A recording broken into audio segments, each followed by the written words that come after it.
Yesterday, I was listening to the discussion, and the issue of the Sengol came up. And there was a conversation, a to and fro,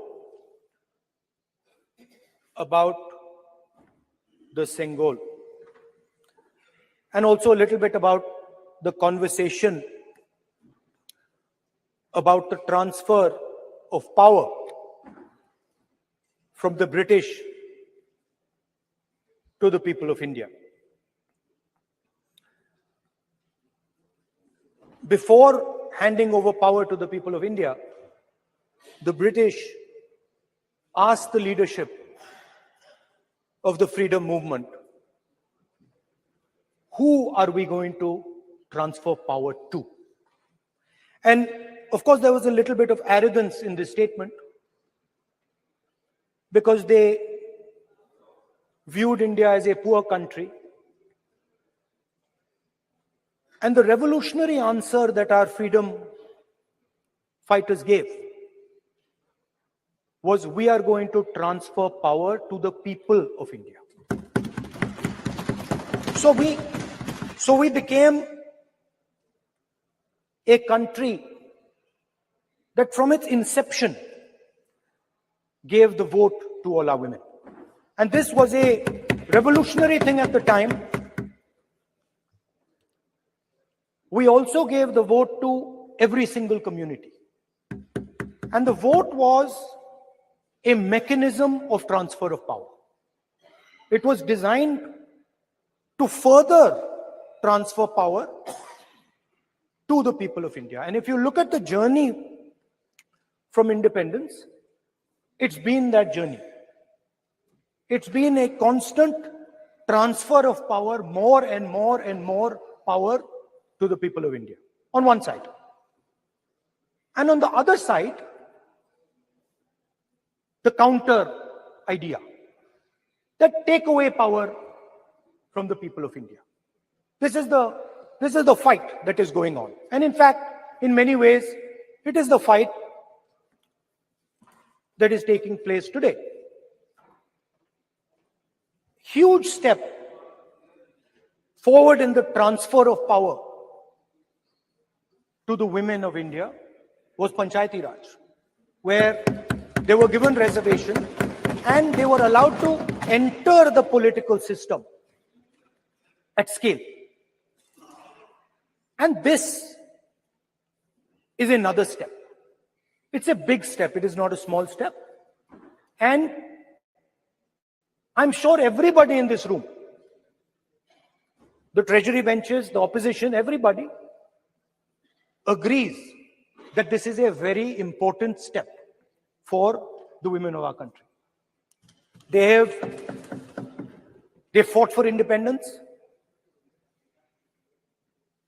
They are as capable as any man, in many ways more capable, and should be given as much space as they possibly can be given.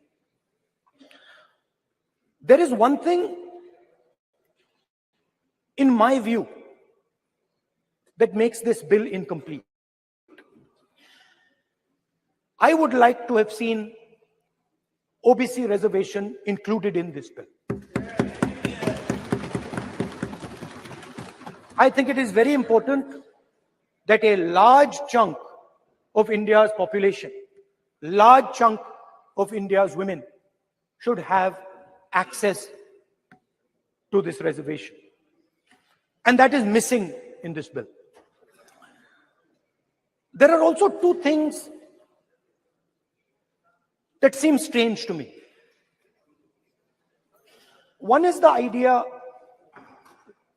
that you require a new census to implement this bill. And the second is that you require a new delimitation to implement this bill. In my view, it is quite simple. This bill can be implemented today by giving 33% of the seats in the Lok Sabha and the Vidhan Sabha to India's women. And so I wonder, if this is not designed to push the ball forward, 7, 8, 9 years, and then let this thing play out the way it does. I know my friends tend to like to take the attention of people away from other issues. You know, there is, of course, the Adani issue, which is they always want to take the attention away. But there is another, I would like to say that. One of the things that, this is quite a nice building. Nice peacocks. Nice peacock feathers on the ground. Nice peacock feathers in the chair. It's a nice, tasteful building. But frankly, I would have liked to see the President of India in this process. The President of India is a woman. She represents the tribal community, and it would have been befitting to have her visible in this transfer from one house to the other.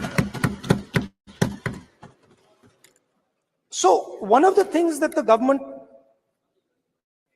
likes to distract from, of course, is Mr. Adani. And there is another thing that the government likes to distract everybody from. And that thing is called the caste census. For some reason, and I don't quite understand what this reason is, the moment the opposition raises the issue of caste census, the BJP tries to create a new distraction, a new sudden, event, so that the OBC community and the people of India look the other way. In my research for this speech, I took a look at the different institutions that define how our country moves forward. There are many. There is the Lok Sabha, Rajya Sabha, Vidhan Sabhas. There is the bureaucracy. There is the press. And there's the judiciary. And I looked with an eye to understand what is the participation of the OBC community in these institutions. मतलब हमारे जो institutions हैं उनमें OBC की भागीदारी कितनी है, ये सवाल मैं पूछ रहा था और मैंने अलग अलग इंस्टीट्यूशंस में थोड़ा रिसर्च किया जो central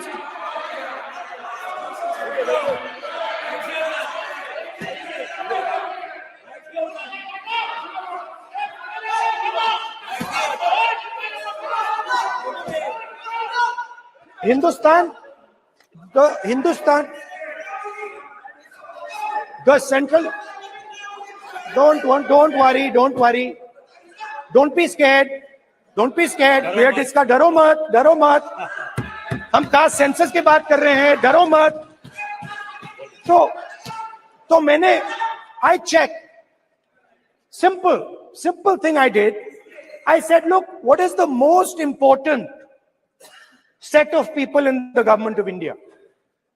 The people who define how this country is governed. Of course, Lok Sabha and Vidhan Sabha, but beyond that, they are the 90 secretaries of the government of India. 90 people, secretaries, are responsible for managing the core of the government of India. And I asked myself the question, how many of the 90 people come from the OBC community? And I was shocked and shattered by the answer. मैंने ये सवाल पूछा कि ये जो 70 secretary हैं, 90 secretary हैं, ये जो हिंदुस्तान की सरकार को चलाते हैं, जो बजट को चलाते हैं, इनमें से ओबीसी कितने हैं? नरेंद्र मोदी जी प्रधानमंत्री हैं, ओबीसी के लिए काम करते हैं। मैंने ये सवाल पूछा। मैं आपको जवाब देना चाहता हूं, हिंदुस्तान के सेक्रेटरीज 90 में से सिर्फ 3 ओबीसी से हैं। और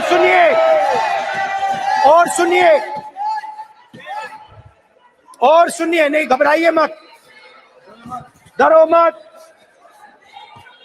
और सुनिए, ये जो सेक्रेटरीज हैं जो ओबीसी कम्युनिटी से हैं, ये हिंदुस्तान के सिर्फ 5% बजट को कंट्रोल करते हैं। मतलब अगर हिंदुस्तान का बजट 44 लाख करोड़ का है, तो ये 2.47 लाख करोड़ मतलब 5% कंट्रोल करते हैं। और सुनिए, मैं कर रहा हूं, मैं वहीं आ रहा हूं।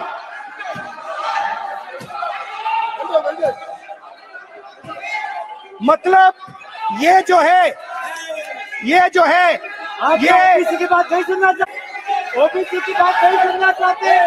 आप ओबीसी के खिलाफ है, आप ओबीसी के खिलाफ है, ओबीसी के खिलाफ है। आप ओबीसी के अधिकार के बारे में नहीं सुनना चाहते, ओबीसी के बारे में नहीं सुनना चाहते, ओबीसी के प्रति न्याय नहीं चाहते, ओबीसी के प्रति न्याय नहीं होना चाहिए।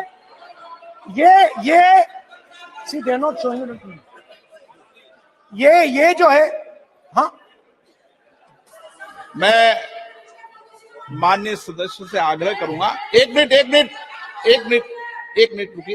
रुकिए। माननीय सदस्य से मैं आग्रह करूंगा, एक तो ये महिला आरक्षण बिल है, और दूसरा सभी माननीय सदस्य समान है। डरो मतो ये शब्द इस पार्लियामेंट में नहीं बोलना चाहिए।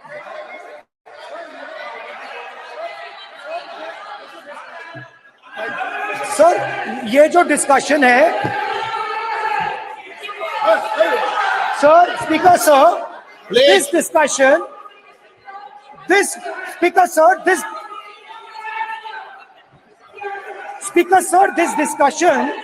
is about the transfer of power to the people of India.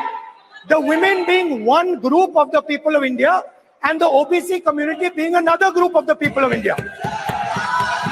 And I am elaborating that the OBCs, who number a huge percentage, have 3% of the 90 secretaries of this country and control and define 5% of India's budget. This is an insult and a shame to the OBC community. ये OBC community का अपमान है।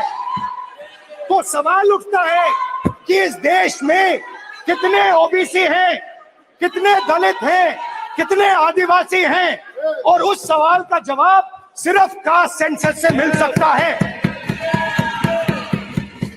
तो मेरा सरकार को एक सुझाव है, सबसे पहले ये जो महिला का बिल है, इसको आप पास कीजिए, आज पास कीजिए, ये जो आपके लागू कीजिए, और ये जो डिलिमिटेशन है जो आपने बोला है, और ये जो सेंसस है, इसकी कोई जरूरत नहीं है। 33% आप महिलाओं को सीधा दे दीजिए।